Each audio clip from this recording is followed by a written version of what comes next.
News today और मैं हूं आपके साथ मानवी ठाकुर। शुरुआत करते हैं आज की खास खबरों से।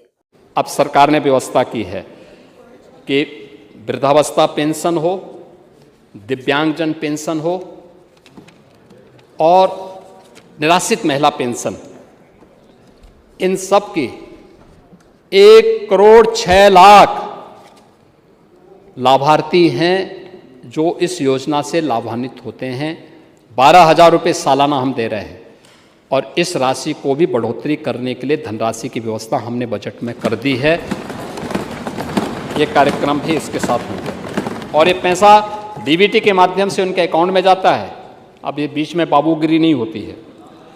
दूसरा, बेटी की शादी के लिए, यानी हम लोगों ने पहले व्यवस्था क्या की? पहले व्यवस्था तो आपके समय में कन्या सुमंगला, मुख्यमंत्री कन्या सुमंगला योजना, वह चल रही बेटी के जन्म से लेकर के और उसके शादी योग्य होने तक 25,000 रुपये का पैकेज हम उसको दे रहे हैं। 26 लाख बेटियां उससे लाभान्वित हो रही हैं। लेकिन मुख्यमंत्री सामूहिक विवाह योजना भी उसके साथ थी। पहले चरण में हमने 31,000 रुपये दिए थे, बाद में उसको राशि बढ़ाकर 51,000 किया और अब इस राशि को बढ़ाकर के 1 लाख रुपये हम लोगों ने कर दिया है।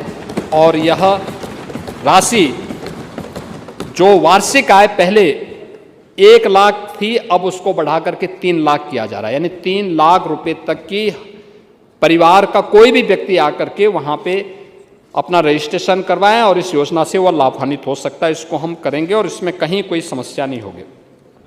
दूसरा, पूर्व दसम और दसमोत्तर छात्रवृत्ति और शुल्क प्रतिपूर्ति के लिए पहले आय सीमा अब तक 2 लाख रुपये थी, हम इसको बढ़ा करके 2.5 लाख रुपये कर रहे हैं, जिससे ज्यादा छात्र इस योजना से लाभान्वित हो सके। इसके साथ ही उन अनुसूचित जाति और जनजाति के बच्चों के लिए सर्वोदय विद्यालय स्थापना के कार्यक्रम और 4 विद्यालय सेंटर ऑफ एक्सीलेंस के रूप में विकसित हों, इसके लिए भी धनराशि की व्यवस्था हम लोगों ने इस कार्यक्रम के साथ जोड़ी है।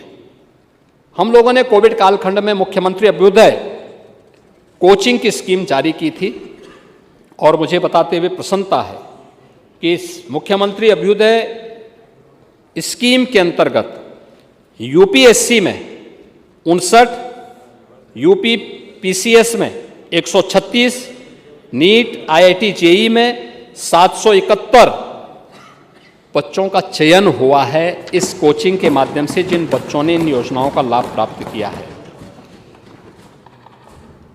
ओबीसी छात्रवृत्ति के लिए हम लोगों ने इस बजट में 3,060 करोड़ रुपए की व्यवस्था की थी। पांडे जी, जब आपकी सरकार थी ना, यह पैसा केवल 1,500 करोड़ के आसपास था, आज उससे दुगने से अधिक हो गया है। और हम लोगों ने यहाँ पे इस बजट में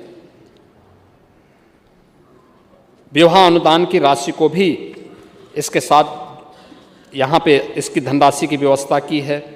ओबीसी छात्रों के लिए कंप्यूटर ट्रेनिंग के लिए भी धनराशि की व्यवस्था की है और अन्य स्कीम के अंतर्गत भी यहाँ पर इस व्यवस्था के साथ हमने जोड़ने का काम यहाँ इस बजट में इसका प्रावधान किया गया है।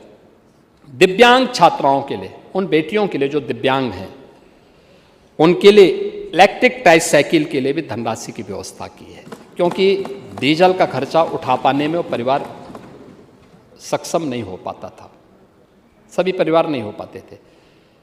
तो अब ऐसी ट्राइसाइकिल डेवलप करने के लिए जहाँ पे पावर प्लग में रखकर, ये सिंपल प्लग में भी जहाँ मोबाइल फ़ोन चार्ज हो सके, उसी से उसकी ट्राइसाइकिल चार्ज हो सके और फिर वो स्कूल तक पहुँच सके, इसके लिए वह ट्राइसाइकिल हम उन बेटियों को उपलब्ध करवाएंगे जिससे वे स्कूल जा सकें। और इसके लिए भी हमने 60 करोड़ रुपए की व्यवस्था यहाँ पर की है।